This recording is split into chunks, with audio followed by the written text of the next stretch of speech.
thought I'd go ahead and leave the camera running just to show you the streets here. We're at crossing 192 right now.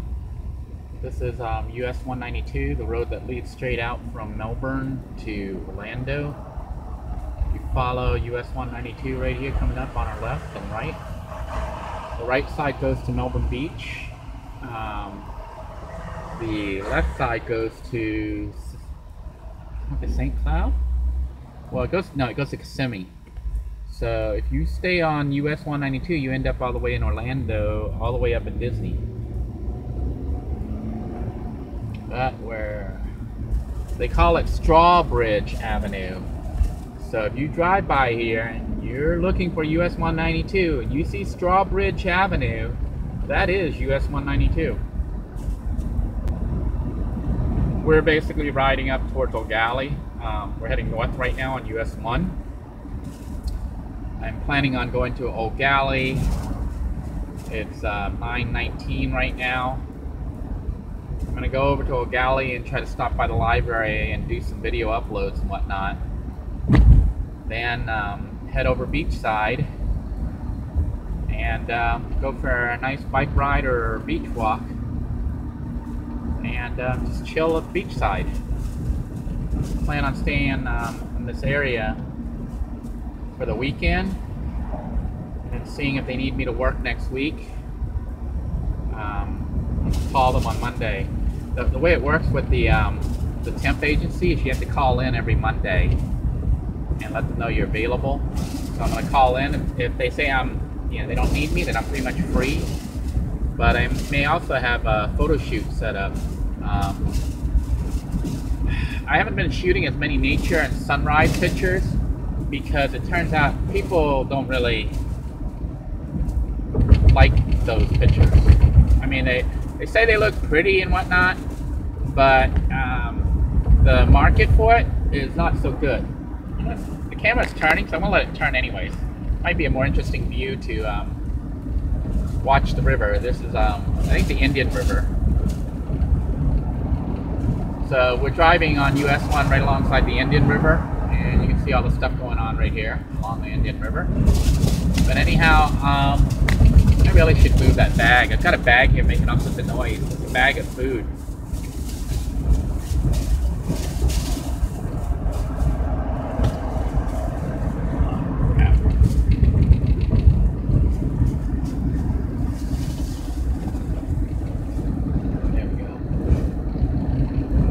Tried to pull my food down, and I think I yanked out the whole assembly there. That was stupid. So anyhow, what was I saying? Oh yeah. I think they're talking about work. Oh, photography. If you've been following along, then you know that I used to be a glamour photographer. I shot girls, sexy images and whatnot, and it looks like I might have to go back to that because my nature and scenic work isn't really selling. Nobody's paying any money for it, even though I think they're fantastic images. My sunrise and beach shots and stuff like that, I thought they looked really nice and would have made nice wall hangings, but apparently there's no market for those kind of images. I guess because you can just Google it and a million such beautiful images come up. People are always shooting scenics and mountains. And I mean, I still shoot them for fun just because I enjoy it and it's out there in nature and it is the beauty of nature. So I'll shoot them for fun and I might try to continue marketing them, but right now I don't see anyone buying them. I had devoted my first 6 weeks. I got up almost every morning at sunrise and went out there and shot the images and organized them and posted them on my website, on my store, and so far no sales at all. So it's basically doing a lot of work and you're not getting anything out of it, not getting any money. I mean, you're getting enjoyment of being out there, but you're not getting any money. And in my current situation right now, I need to be generating income. So that means shooting scenics and stuff is something I'll do for fun. And if I make a little bit of money on it, that'll be great. But photography wise, I'm gonna have to go back to doing glamour, which isn't bad, but you know, it is money, and people pay for that kind of stuff. They want a good image of themselves. They want to look sexy, you know. So that's what I'll be doing, at least trying to. I don't know. Everything's all just still up in the air right now. I know that doing weddings will be very hard because weddings are often booked in advance. They're normally booked as far in advance as like 6 months to a year. And because I'm planning on hitting the road here regardless of what happens, I can't really guarantee that I'll be somewhere in 6 months or a year. So I may do portraits, although, you know, even portraits, people don't generally book for those kind of things. Or continue to do like the glamour boudoir type images and stuff like that. I only book them if I'm in an area for like a week or two. I'll just post on Craigslist that I'm traveling through. If they're interested, they got a book, you know, I'll be there for a week or two and then move on. So that'll be another way of trying to generate money in addition to trying to do